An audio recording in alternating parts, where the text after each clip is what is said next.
que de manera dispersa habían venido siendo incorporadas al ordenamiento jurídico para, de manera más uniforme, garantizar su vigencia y su mejor aplicación. Y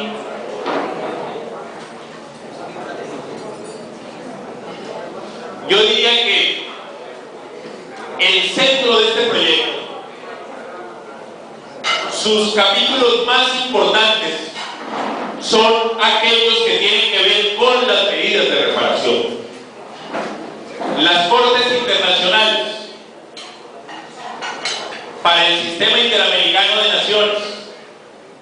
las Cortes Internacionales para el Sistema de Naciones Unidas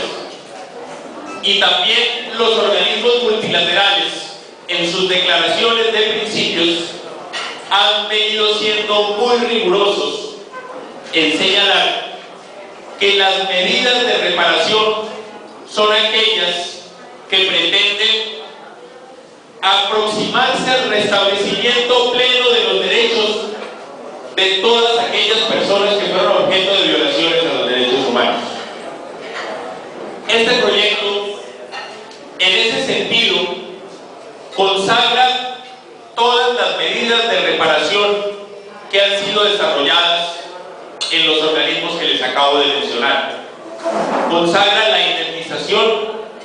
consagra la restitución de los bienes, que para el caso colombiano, por nuestra propia realidad, fundamentalmente la restitución de tierras, consagra las medidas de satisfacción,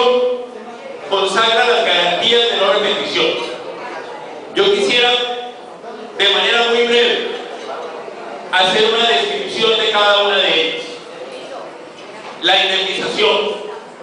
Esta es una figura que ha existido en la larga tradición jurisprudencial colombiana a través de la vía judicial. Seguramente muchos de ustedes, o de manera directa, o a través de una persona conocida, han sabido de sentencias de los tribunales administrativos o del Consejo de Estado o de los propios jueces penales que ordenan la reparación o la indemnización pecuniaria de las víctimas. Este proyecto de ley, frente a ese tipo de medidas de carácter judicial, no modifica mayor cosa, pero trae un instrumento que es sin duda medianamente novedoso, que el decreto 1290 ya lo traía, pero que yo diría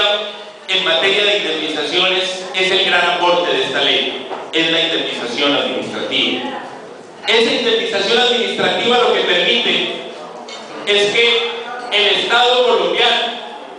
indemnice a las víctimas a través de un procedimiento administrativo muy expedito, es decir, muy corto en el tiempo, para lograr una indemnización sin tener que esperar 5, 6 o 7 años, que es normalmente lo que se demora un tribunal contencioso administrativo en decretar una medida indemnizatoria. El proyecto de ley le entrega al Gobierno Nacional la facultad de reglamentar,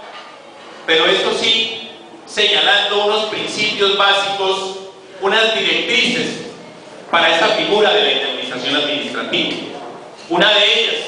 tiene que ver justamente con el principio de la buena fe. Si una víctima de la violencia quiere solicitar la indemnización administrativa porque un familiar suyo se encuentra desaparecido o porque un familiar suyo falleció en hechos ocurridos en el marco del conflicto armado, simplemente con una prueba sumaria, es decir, con unos testimonios, con una declaración extrajuicio, podrá precipitar la acción de la administración para que ésta examine si efectivamente esa persona fallecida o esa persona desaparecida ocurrió ese hecho en el marco del conflicto armado y por esa vía obtener una indemnización administrativa.